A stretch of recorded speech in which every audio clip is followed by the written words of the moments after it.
Okay, I guess it's 12 o'clock, so welcome. This is the last PS Population Studies Center seminar this fall, so welcome. I'm happy to introduce Elyas Bakhtiari, who is going to be giving the lecture. He comes from William and Mary in Virginia. He got his PhD in Boston University in 2016. His work focuses on health disparities, immigrant health, historical demography, social policy, and he's looking at these in frameworks sort of various contexts of migration, and also including some cross-national comparisons. And today he's going to tell us about immigrant mortality across epidemiological context. So we'll touch, I guess, some of your historical work and also the current work on COVID. His research has been published in Demography, Social Science and Medicine, Journal of Health and Social Behavior, as well as other peer-reviewed journals. So please welcome Elyas to our seminar.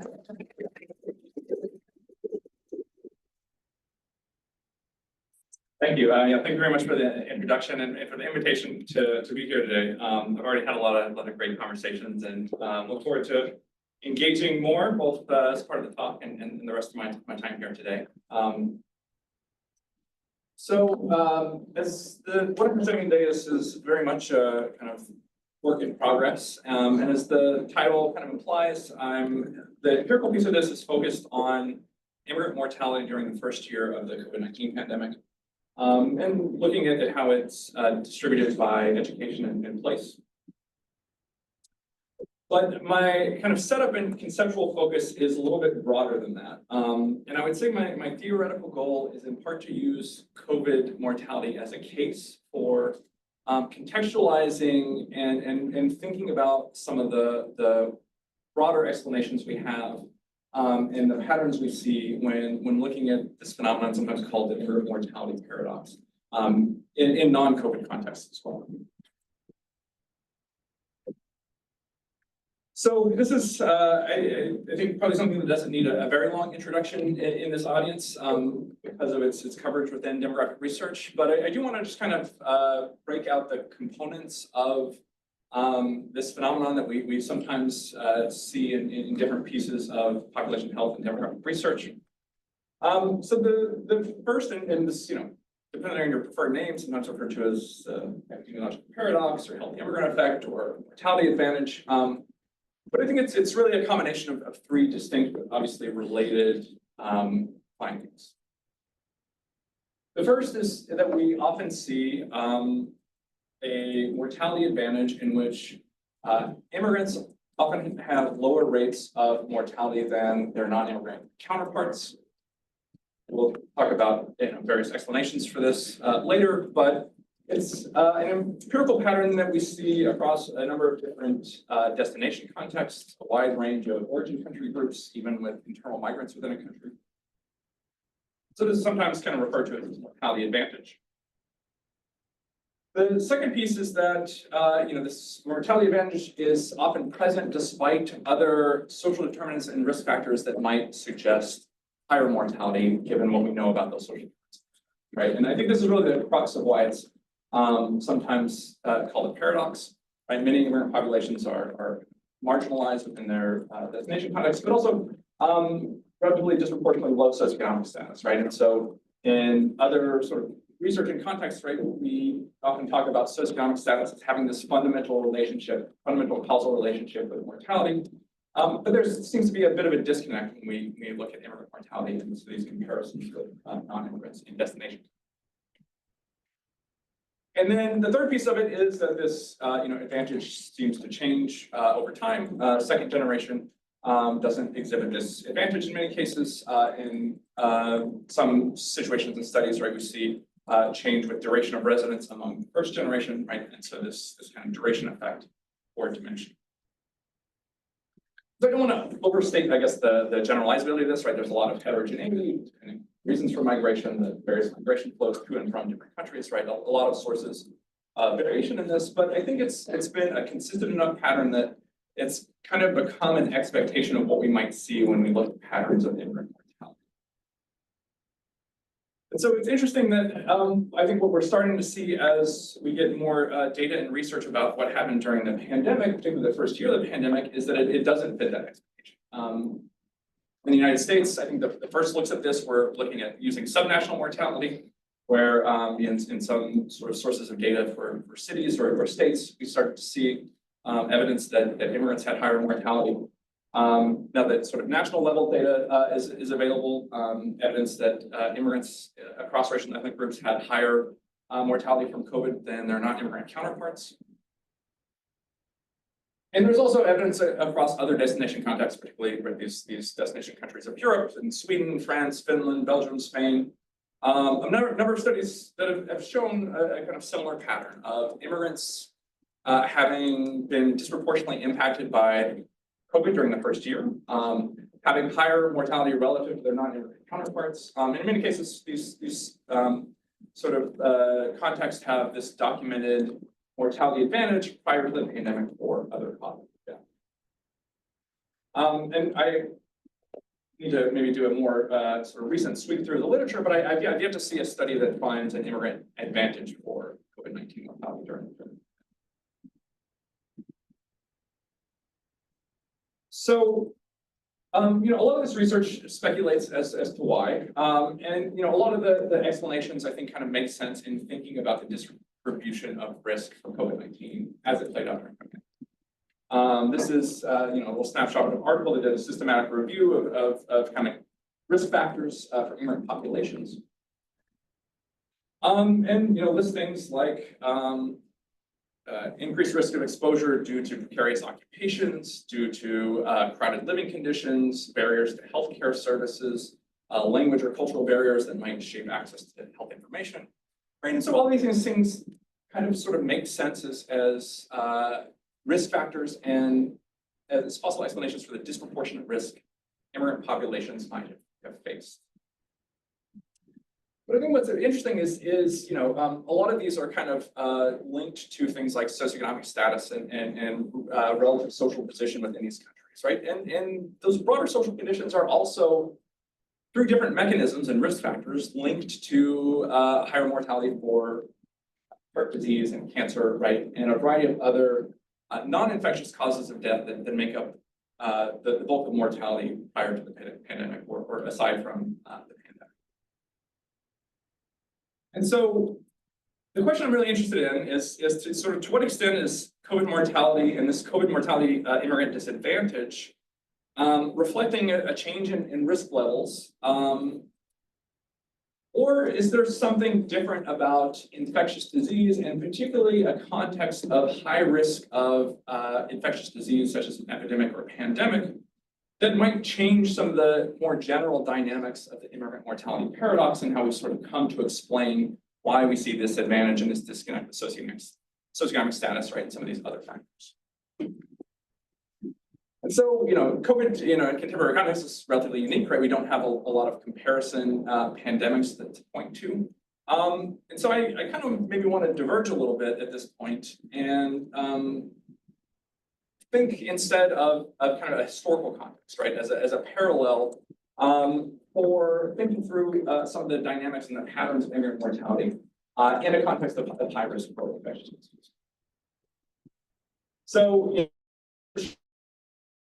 sure that engages with these explanations of an immigrant advantage or immigrant paradox are mostly taking place, since the sort of more recent wave of immigration starting the latter half of the 20th century. In part, right, because the reflecting the new immigration flows after the sort of bottleneck following the restrictions of the early 20th century. But also our data kind of disappeared a little bit, like the vital statistics records kind of stopped reporting nativity in the middle part of the 20th century as well. We have this bit of this gap in our study of this. So I want to jump back, I guess, to the early 1900s, right? Because I mean, there are obviously some major differences. The origin countries and regions where immigrants are coming from were very different. Early 1900s, mostly from Southern, Central, and Eastern Europe, rather than Africa, Asia, Central, South America in our contemporary way. But I think some of those kind of general dynamics are maybe not that different in that immigrants who are arriving in the early 20th century, although from various European countries, right, were in many ways entering into the US ethno-racial hierarchy in a similar kind of middle tier position in between US born Black and US born white populations. Arriving to conditions of maybe socioeconomic barriers, settling in disproportionately in urban areas. So I think in some of the social dynamics, right, there might be parallels we can think of. But I think one of the key differences is the epidemiological context, right? In the early 1900s, the major causes of death are things like tuberculosis, influenza, infectious disease. And that sort of shaped a lot of the dynamics, population dynamics of mortality, including the urban mortality and sort of higher rates of mortality in cities, and sort of how that played out geographically. So this is how I actually became interested in thinking about infectious disease. I actually was more interested in the kind of the racial dynamics of the early 1900s, but started sort of looking at the early 20th century and seeing that rather than an immigrant mortality advantage, there seems to be evidence of an immigrant mortality disadvantage, looking at overall mortality or adult mortality in the early 1900s, looking at infant mortality measured by the mother's nativity status, looking at childhood mortality, where sort of calculated using methods just relying on variables within the census data rather than matching them to death records. And the general patterns you can see sort of align with, again, the expectations we might have given their general social and economic circumstances, where the foreign-born white population seem to have mortality rates relatively in between the high rates of the US-born Black population and the lower rates of the US-born white. So I think a portion of this is in part related to the disproportionate residence in urban areas.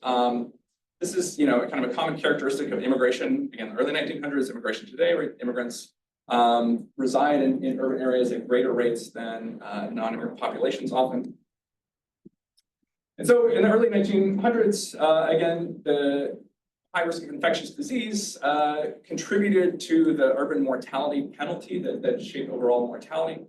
So after kind of sort of decomposing the major kind of age composition differences, about half of the overall differences between immigrant and non-immigrant mortality seem to be driven by the disproportionate residence in cities if you go back to, say, the early years of the 1900s.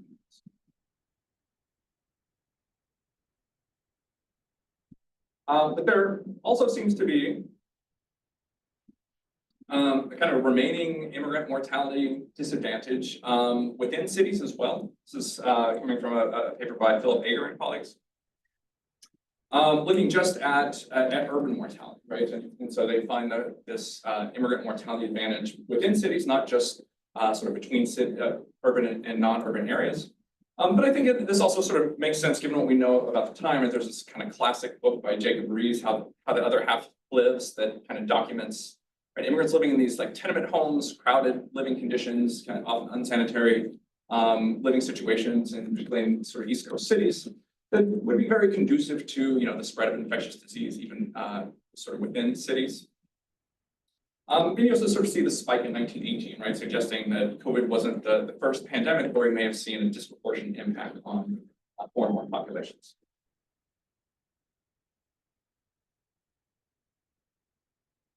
And also some of the other components of that overall kind of immigrant mortality paradox also seemed to be absent or different in the early 1900s. So if we look at this, right, association, we come to expect the duration of residence, right, where in a contemporary context, we see immigrants often arrive with relatively good outcomes. With duration of residence, those outcomes appear to be worse. In the early 1900s, at least using this measure of childhood mortality, it worked in the other area. It was either flat or outcomes seemed to improve with duration of residence.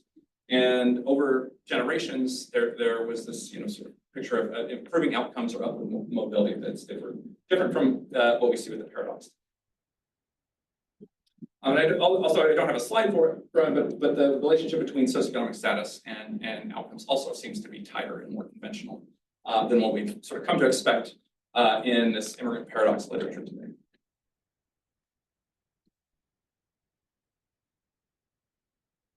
So, as a way to think about this, I want to situate, I guess, what happened with COVID, right? We can sort of use this as a parallel, right? This historical context and what happened during COVID. As a jumping off point to think about why some of the dynamics of immigration and the dynamics of immigrant health and mortality, and not just sort of mortality, but also how we measure it and capture it, might be different in a context of high risk infectious disease. And so one obvious, I think, explanation is a change in disproportionate risk, right? I think the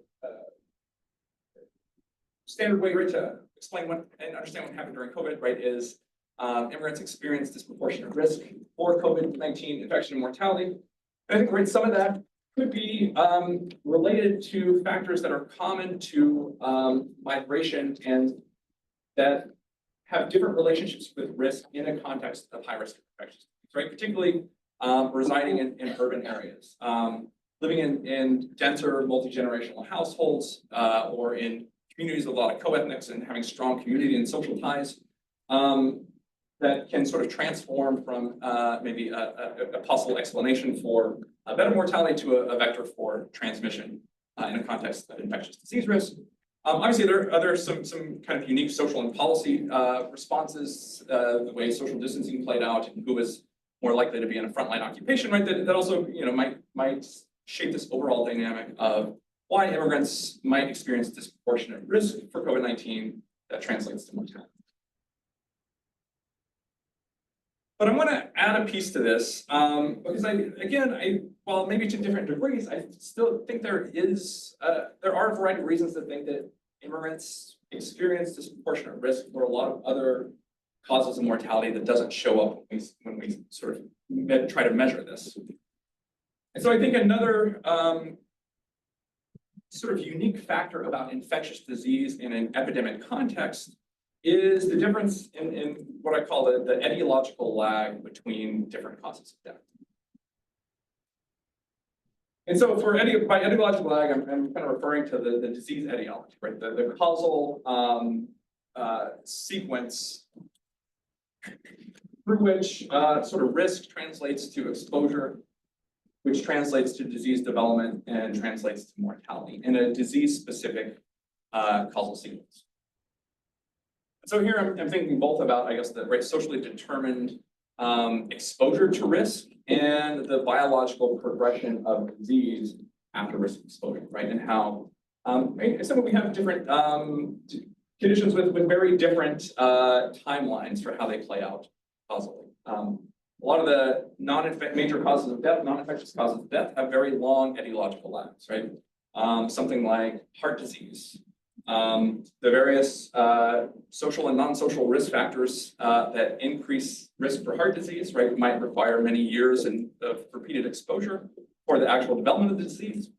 And even after disease development, people might live with it for many years before it actually results in mortality, right? So you've got something measured often in decades in terms of trying to understand the sort of full sequence of factors that lead up to mortality.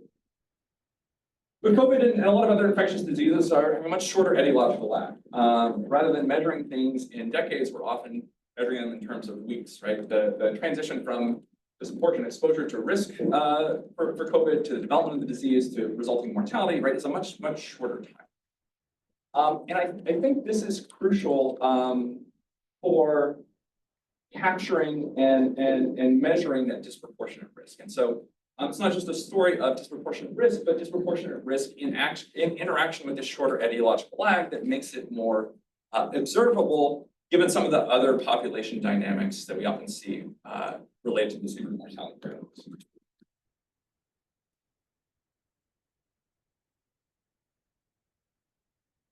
So the common explanations in the literature would broadly group them in part because it rhymes to selection and protection factors.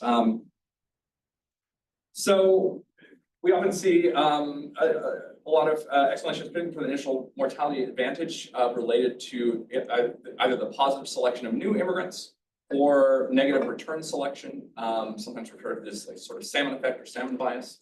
But also there's research looking at factors related to health behaviors and social ties that might have a kind of protective impact on health in some way. But again, I think a lot of these explanations were developed within just sort of looking at immigration in this relatively contemporary context, where we're mostly looking at mortality related to non-infectious diseases with this long etiological lag. And I think the dynamics and how they sort of shape subsequent mortality patterns are likely going to be very different when looking at something with a much shorter etiological lag. So thinking just about positive health selection, right? Part of the challenge in sort of studying immigrant mortality is I guess sort of thinking about how long the imprint of positive health selection might last. And my argument is that with something with a short etiological lag disease and something like COVID, we would have expectations of a much shorter imprint of selection, right? Not that selection might not occur, but its relevance to how we collect data and measure mortality is going to be much shorter lived. Just to offer a hypothetical, right? If you took a population and completely selected out all heart disease, right, and brought it to a new context and exposed this population to a lot of risk factors for heart disease, right? It's going to be decades likely before that develops into heart disease mortality. And so in those subsequent decades, right, it's going to look like a very healthy population, even as this causal process plays out. But if you take a population and select out all the COVID, right, and bring them to a new context and expose them to a lot of risk factors for COVID, within a matter of weeks, right, you might start to see that mortality effect show up in the population. And when we're often measuring our kind of mortality intervals in years or something like that, right, it's going to leave very different kind of imprints on the kind of population level data we have in terms of not whether or not there is selection, but how it translates into these mortality outcomes. I think we can sort of similar think about return selection in another way, where a lot of the research here is looking at the notion that migrants may return later in life, might be disproportionately selected from the less healthy portion of the population distribution. Again, with something like heart disease, developing over many decades, right, there's a lot of opportunities for people to sort of leave the pool of US mortality data, right, and sort of experience that mortality elsewhere. But with COVID, right, again, immigrants are still migrating in and out, but if you sort of think of it as the exposure population and then the outcome population, right, that window is much shorter. And so I think you're less likely to get out migration of the population exposed initially at the time of like mortality falling. I also think it's worth thinking about the ways in which kind of risk might change in the context of high risk of infectious disease. Here, not related so much to this kind of disease etiology, right, the timeline of etiology, but the sort of specific risk factors and how they play out socially. So a lot of the research, I think for a period really looked at things like health behaviors, and I mean, there are documented differences, right, depending on the migrant group you're looking at, the origin country, the cultural group, of different rates of smoking and dietary and activity pattern, right, things that contribute to some of the mortality advantage, perhaps. But the risk factors, right, in the context of a pandemic, completely flip, right? And I don't think it's, advantage in one area may not translate into advantage in another area, right? And so instead of smoking and alcohol and diet, things like vaccination and social distancing, and things like that. So it's a different set of risk factors that might have a different sort of relationship. Yeah. But obesity was one of the main morbidities, right? So that would be on both sides. Yeah. So I would say that right, if we were talking about situations of equal exposure, I still think, right, some of those comorbidities, right, and other dynamics with so thinking about both the disproportionate exposure in interaction with this. But yeah, I mean, right, certainly I think there's still, right, some of those intersections that are still playing out. Right. But right, some of that, I guess, yeah, the sort of short-term specific risk factors do, right, they do change a little bit, and also thinking about you know, the piece of this literature interested in things like social ties and how kind of communities and can sort of form a sort of resource, right, in situations where migrants are able to sort of come either with, you know, family networks or form broader community networks. And again, you know, in the context of an infectious disease pandemic, that can switch to a vector of transmission, right? Particularly in sort of dense urban areas where they might form a lot of ties that are protective in one situation, but maybe have a different relationship with risk in another.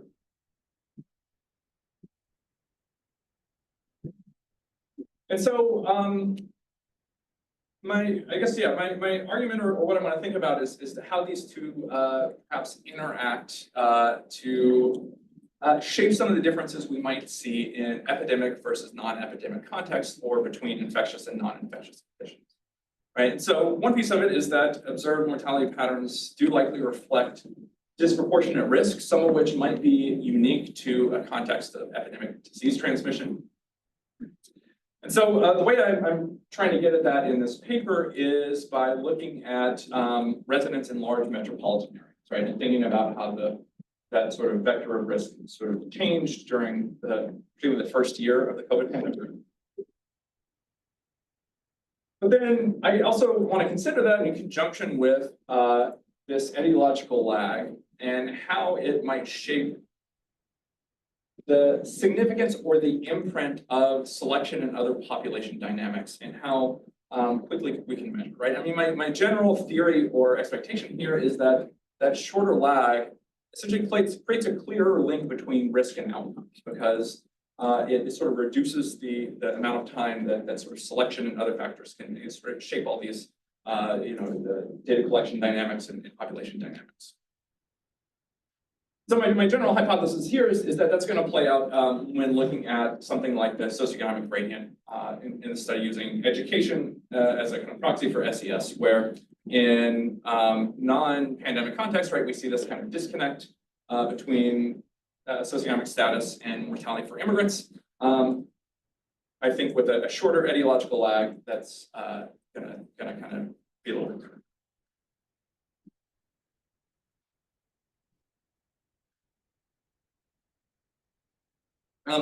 So to do this, I'm looking at mortality in the first year of the pandemic, 2020, using the vital statistics records of deaths.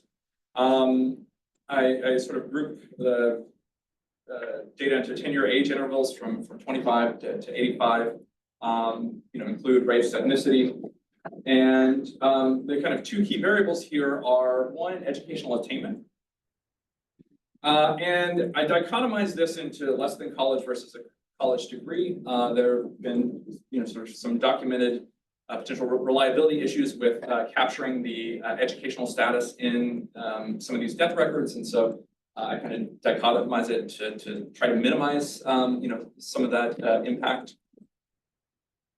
And then my sort of place variable is large metropolitan counties with more than 1 million residents versus all others. And part of the reason I use this is that I was relying on the public use ACS data for my denominator, and the public use data doesn't identify counties under a certain size. And so if I expand this to the restricted use data or you know, other data sets, would maybe sort of choose a different threshold for capturing that metropolitan variable. And then I sort of pool the, for pre-pandemic years, I pool 2017 to 2019. And for the denominators, I kind of interpolate from prior years by kind of race, ethnicity, nativity, because of some of the issues with capturing race and ethnicity during 2020.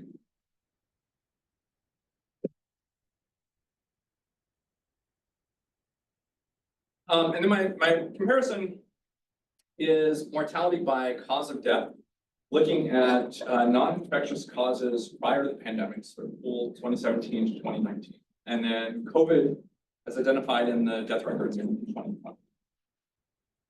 And I'm going to kind of present two pieces from this. One is age standardized death rates, standardized to kind of general 2017-2019 reference population. And then another piece of it is a decomposition where I estimate the deaths in a negative binomial regression with the population offset. Apologies, I didn't have time to get the equations up here.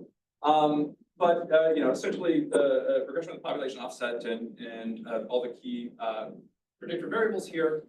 And then I run these stratified by race ethnicity and use a decomposition method for nonlinear response models developed by Dan Powers and colleagues that kind of sort of extends the kind of traditional regression decomposition method to some of these other models to sort of look at composition differences, how much those contribute to the nativity disadvantage or advantage, and the coefficient differences.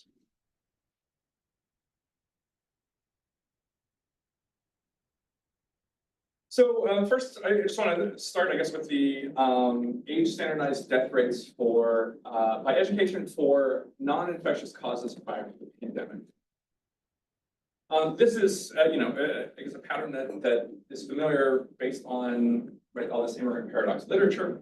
Just looking at the orange bars, right? There's the classic socioeconomic gradient or inequality in mortality or college degree. Those with a college degree have lower mortality than those without. But then looking at the gray bars, the foreign-born population, it is a much sort of flatter difference, a little less steep gradient. And so I guess, you can look at this a couple of ways, right? Either, in terms of the gradient, right? It's kind of a flatter relationship, right? There still is a decrease in mortality with higher levels of education, but not to the same degree as the US born population. Or think of it in terms of the advantage, right? The immigrant mortality advantage is highest at the lowest levels of education. And again, right, this is in line with the paradox literature and sort of what we've kind of come to expect a little bit like this disconnect with educational attainment or socioeconomic status. But for COVID-19 mortality, right, it looks the gradients are much more similar.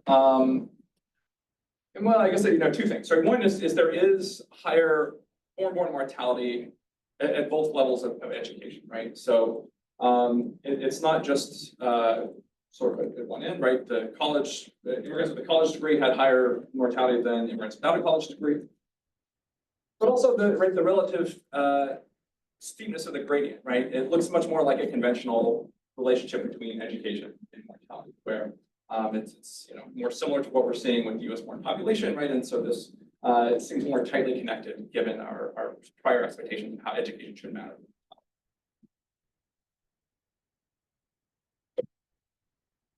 And as I said, right, there are kind of some issues with capturing the educational attainment data. So I just present this not as a supplement rather than for finding, but just to sort of illustrate what that looks like with more categories here. And again, assuming that if there is sort of measurement error between the educational groups, assuming that it's at least similar across disease types, which I don't know that it is, right? I mean, I think there's maybe a reason to speculate that we collected data differently, that maybe we captured it better. But right, if we sort of assume that, then it is interesting how there's that sort of across disease type sort of flip in the gradient, right, up and down a more fine-grained scale of this, right, where again it's relatively flat-ish, looking at non-infectious causes. But for COVID-19, both immigrants and non-immigrants exhibit this kind of ladder type of gradient up as you increase educational attainment, corresponding decrease in mortality.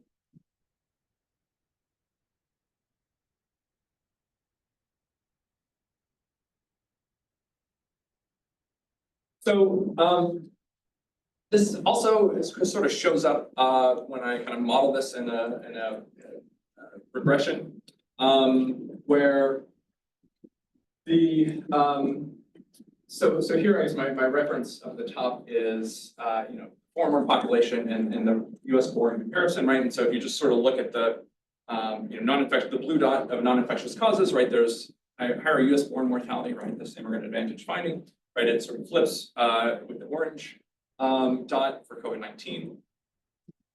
But then, sort of jumping down, this includes education as well as an interaction between nativity and education, right? And so you see here for non-infectious causes, right? This interaction where those different gradients kind of play out, that is not present for COVID-19. But then the other piece of this is looking at metropolitan residents. So for non-infectious causes, right, this particular measure of large metropolitan residents was not significantly associated with a difference in higher or lower mortality in sort of this general model, right? But then in the orange bar, the orange dot, right, for COVID-19, right, there is this kind of association with higher mortality for COVID-19 in sort of in general, right, in metropolitan areas, right? And so kind of the other piece that I wanted to kind of tease out is how much perhaps the composition is playing a role. That's metro versus non-metro. Yes, and I get a large metro versus again because of the I was using the public use data. I couldn't match many of the smaller counties, and so it's metros or counties with 1 million residents or above, right? And so like No, I mentioned it because I was thinking that for Latinos, the meat processing plants and the cold drinks, they're actually in rural areas. So so I was thinking that you could just look at rural areas too. And that's so I think the way I ideally like to do it is anchor to the National Center for Health Statistics definition, where they go all the way down to, I guess, like the micropolitan areas, and then all other are kind of, right? But I because I wasn't able to match all the counties, but that's kind of something I'd like to do the next step. But I think it requires the restricted use version of the ACS or another. But yeah, I mean, so this is very different from say like when the NCHS publishes like rural versus metro, mortality differences. I'm getting, I guess, the largest of the metro areas, and so it's also not getting a lot of times smaller new destination cities and that's what I was thinking. Yeah. The problem is that you can't get the population data at that level by 80 vote and voting. Oh, I mean, you have to request it. We've done some, we've done some experimenting of how you might have it. In rural areas, but I think you are right, you need the restricted. Yeah.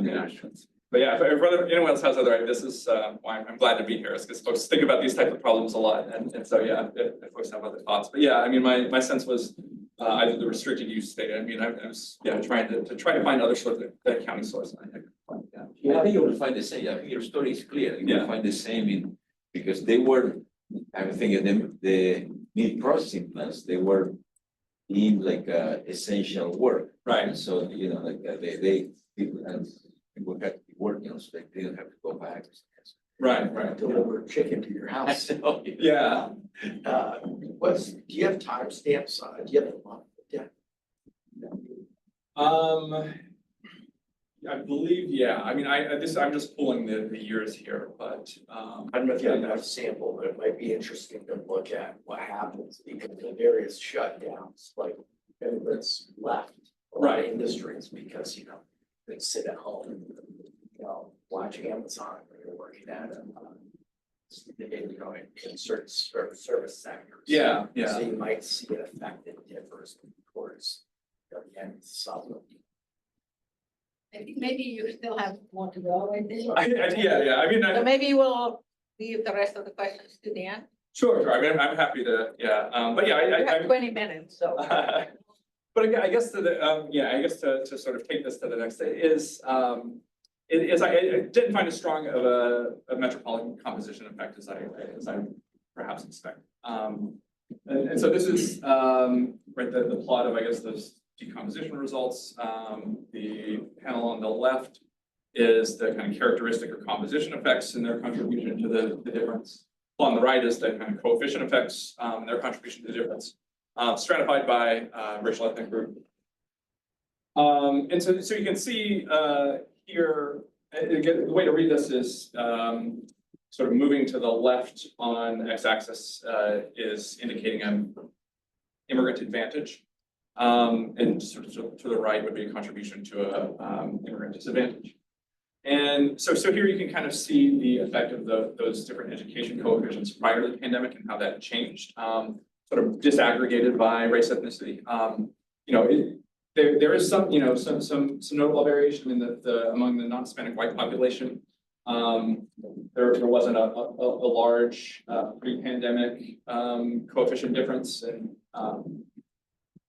and also some variation within the other groups. So kind of the Hispanic population had the largest rate, this coefficient effect of its lower relative contribution of having less a low level of education.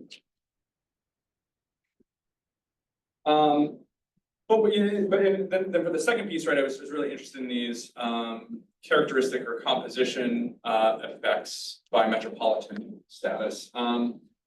And here, I mean, you know, for I guess the not Hispanic Black population, I think is the strongest. So the shift to the right here is indicating right the greater contribution of the composition to an immigrant disadvantage. And so, you know, I mean, the largest is for the non-Hispanic Black population. I mean, if you zoom in, like for the Hispanic and the Asian Pacific Islander groups, like the error bars move, you know, to the right of 0, but it's a small, relatively small effect, right? And so, I went in thinking this would be a larger explanation, but again, I mean, it could be, right? I mean, I'm capturing. There are a lot of different ways to capture this metro, non-metro, or this kind of place distinction.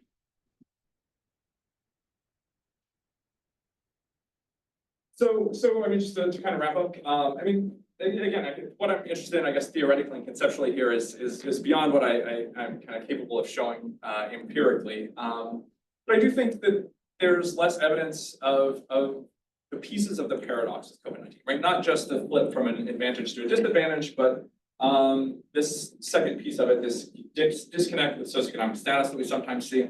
You know, sort of flips to a more conventional education gradient or socioeconomic gradient for immigrants during the pandemic.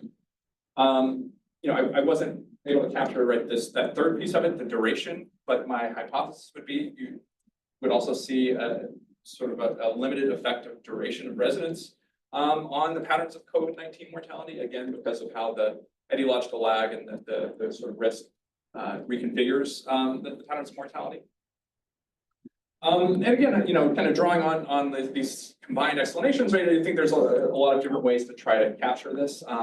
You know, I do think there's evidence, right, of this increase, or even in some cases a flip in the direction of risk that created higher exposure in this particular epidemiological context. I tried to capture it by residents in large metro areas. Again, I want to maybe try other measures of thresholds of you know, place size. But I think there are other ways to maybe get at a similar thing, right? Trying to capture things like household size or density, population density, but also, you know, getting into some of these other factors that shape risk, like occupations and frontline occupations, or you know, some of these kind of distancing practices that played out. But so again, I think right there are a variety of reasons to sort of see and think about this increased risk during the context of the pandemic. But I do want to add this interaction with the etiological process, right? This shorter etiological lag that I think makes that risk more observable than it perhaps is in other epidemiological contexts. So just to throw another hypothetical out there, right? What if we saw the same distribution of risk, right? The same risk factors for COVID-19, how they were distributed in the population. But COVID took 20 or 30 years after an infection to lead to death, right? In theory, right, all those immigrants were perhaps disproportionately exposed to infection, but in the 20 or 30 years before we were able to start measuring that and capturing it in our kind of data, right, new immigrants are likely coming in, very likely, you know, healthy or positively selected, right, are going to sort of shape the the numbers we have when we start trying to capture mortality at that stage. But also right in the other direction, right, negative selection. A lot of those immigrants exposed to COVID in 2020 might leave the United States, and they might still die from COVID, but in another context, which is again going to shape the numerators and denominators we're using in 20 or 30 years to try to put a number on COVID mortality and nativity differences, right? So, I think if COVID, we still had the same distribution of risk, but it took 20 or 30 years to lead to death rate, we still might see something that looked like that mortality paradox, in part because of the way the sort of population dynamics shape both the populations and how we try to capture and measure them over time. And so, it's kind of a couple final thoughts. I mean, one of the reasons I'm interested in COVID is obviously for its own sake, but I mean, particularly, I want to think about this shorter etiological lag as a way of thinking about, maybe COVID is a kind of clearer or more evident representation of relationship between social conditions and risk and mortality for immigrants that we're not as able to see as evidently in other contexts, right? And so I think it could open up other types of questions that are harder to capture. People mentioned things like the policy context of immigration or structural inequality, things we ask about other forms of health inequalities that are harder to really tease out because of this, the paradoxical patterns we see for immigrants. And, so maybe this tighter link in COVID, right, opens up some other questions for kind of exploring some of those things. And then I guess just as a kind of final thought, I'd like to maybe sort of flip this on its head a little bit. I kind of opened up saying, COVID seems to be this exception to what we've come to expect. But, I'd like to think about things historically, right? If you sort of take this really long view of history, maybe it's kind of our contemporary context and the patterns of the paradox that are really kind of exceptional. I think there's reason to think, right? Selection and return migration, right? Played a role sort of throughout human history and movement of peoples. But in a big chunk of history where mortality was really driven by these short lag infectious diseases, I would expect there to be this tighter link between your lives and your exposures after migration and your patterns of mortality. So that a lot of these things we're trying to tease out regarding risk factors unique to non-communicable conditions, and also right, these dynamics of selection in how both positive and negative, right, might be really kind of unique to these long lag diseases that really sort of don't dominate our kind of mortality patterns until in a sort of long view relatively recently historically. All right, so I'd love to I can chat more. Yeah, so more questions? Yeah. So, actually going back to the descriptive. Right.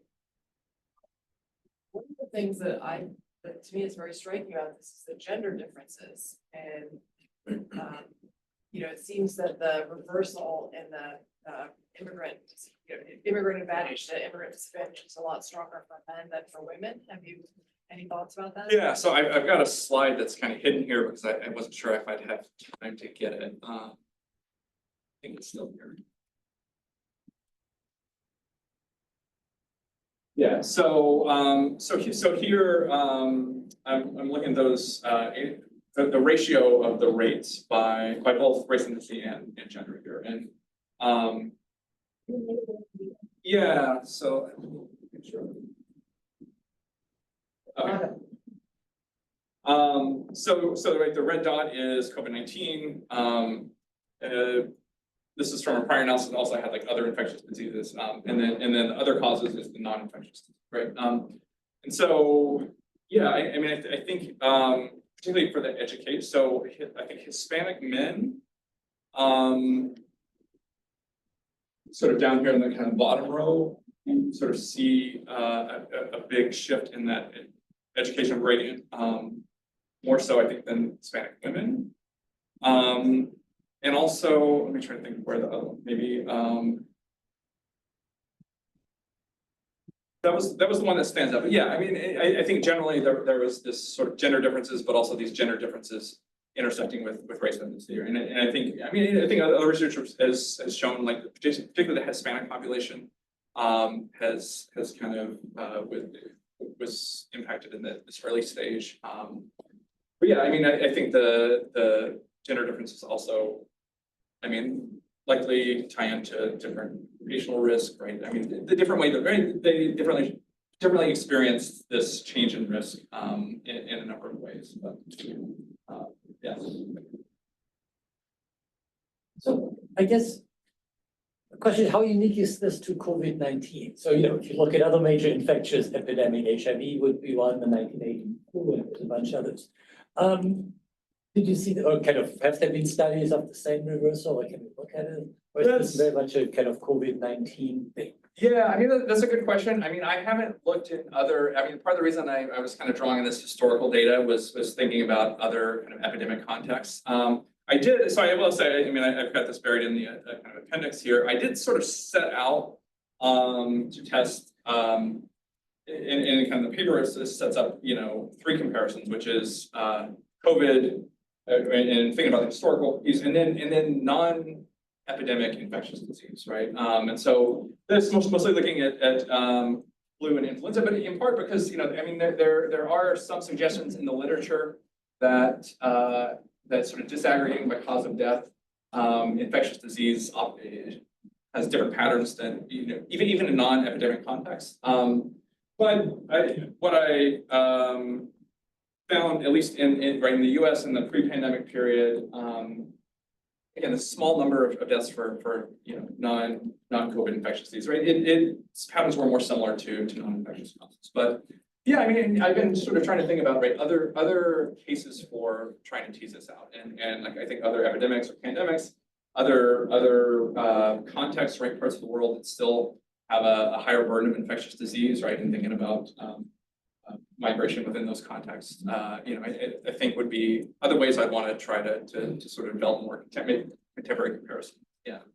Just to follow up on that point, it is a bit surprising the result that you find for infectious diseases prior to COVID, because it's true that the literature shows that the paradox is indeed about non-communicable diseases and not about infectious disease. That's been shown in a number, it has meta-analysis, but right. You can look at specific causes of that. HIV is one of them, but others as well. So I'm curious, because that goes kind of against your theory, that result. So I don't know if it's perhaps because you're excluding some of those rural areas, or I'm wondering, this is strange to me, I was not expecting that. Yeah. What is in the infectious disease? So this is mostly flu and pneumonia. And so, it's, I think, it's part of why I was sort of thinking about the broader epidemiological context rather than specific disease, right? The relative risk for flu and pneumonia shaped, part of the reason why I sort of started this just in the 2020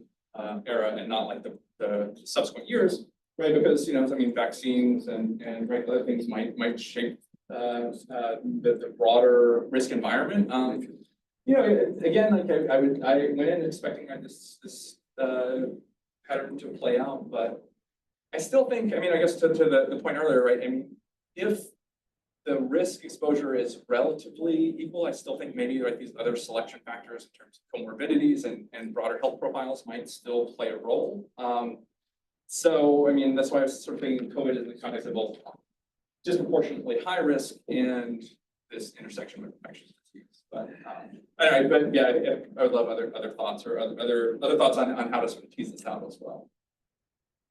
I think the evolution. Oh, go ahead, Emilia. Oh, no, I was thinking about whether you're age standardizing the death rates by doing the analysis separate by age, even the age pattern of COVID-19 mortality, especially at the beginning, like Right. I wonder if immigrants were less likely to be nursing homes and so they control the system. There's something about the age pattern of COVID mortality to like maybe separated by age. Yeah. And I don't have a slide here for that, but the age specific trends, if I'm remembering this right, the immigrant disadvantage increased as age increased. immigrants had much higher mortality in working age. Okay, And maybe, they- maybe I yeah, flipped that, no, right? that's what we found. Oh, when yeah, We yeah, looked okay. at the evolution of the pandemic by age. Yeah. By native born, foreign born, the immigrants, their big disadvantage was at the working ages. Right, Which would be this exposure idea of through work and living in multi-generational households and in cities, that's where the disadvantage was the greatest among the immigrants, was working. ages. Right, and so, and if I'm remembering that right, it's the age patterns, although shifted, are kind of similar to non-infectious causes where they look more like the US born as they get older, right? Except, I mean, But they Right, still it's got have sort of this, right. they still have this increase with age huge immigrants, but the excess. right, so The relative, the yeah, excess risk was much higher in working ages than at older ages from COVID than. Right, that was the evolution of it. By now, the immigrants do better again. I mean, so that sort of goes with the idea that it was an epidemic, that exposure. The data that we now have and the analysis we've done, immigrants already have advantage relative.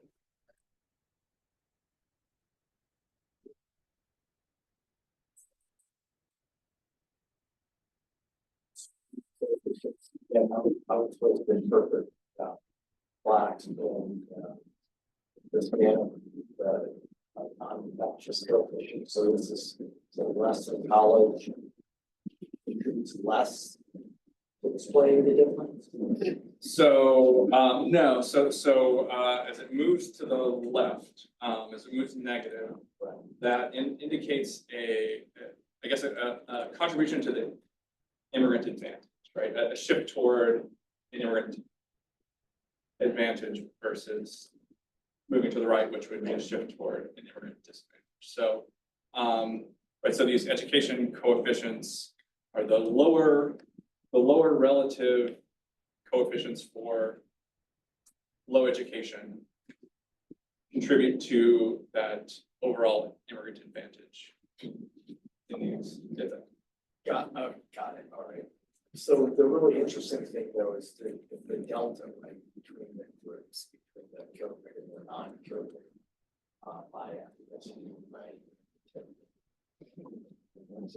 What's right, it's less than college. It doesn't make a difference for COVID, but it does for. Right, yeah, they have kind of similar gradients, right? So I mean, to me, that seems to be. That's the whole point of all your things to show for something. Epidemic, don't see other. Yeah, with the, yeah, I mean, and that's kind of, that's where the focus of the paper started out, and then I recently added this kind of metropolitan to sort of tease out, because I, wanted to kind of think about both of these pieces, right? The composition risk, but. Michelle, you had one more question. We have 2 minutes. Yeah, just moving forward post-COVID, given your theory, do you expect a return to the pre-COVID mortality advantage for immigrants or not? And how does that compare with the data that we have so far? Yeah, I mean, I would expect probably the same patterns. I mean, whether I guess, in magnitude, but so you're talking about sort of in other causes, or as COVID continues to stick around? Like, now that we've passed COVID, like some COVID, but are immigrants expecting to return to having an advantage in mortality as before or not? Yeah, I mean, I would think so, I mean, I think a lot of these, we're kind of unique to the dynamic of right, the COVID-19. Yeah, I mean. Yeah. Yeah. Return. In the US, yeah, I mean, I'm curious in other contexts how, yeah, I mean, again, there are a variety of, I guess, right, other kind of social and economic changes that can shape some of the, I guess the magnitude of it, but I would expect at least the same general set of patterns to kind of return. But I think, it is, worth thinking about and given risk of, future pandemics and like, that sort of growing possibility, I think, and how that might again flip. Okay, thank you very much.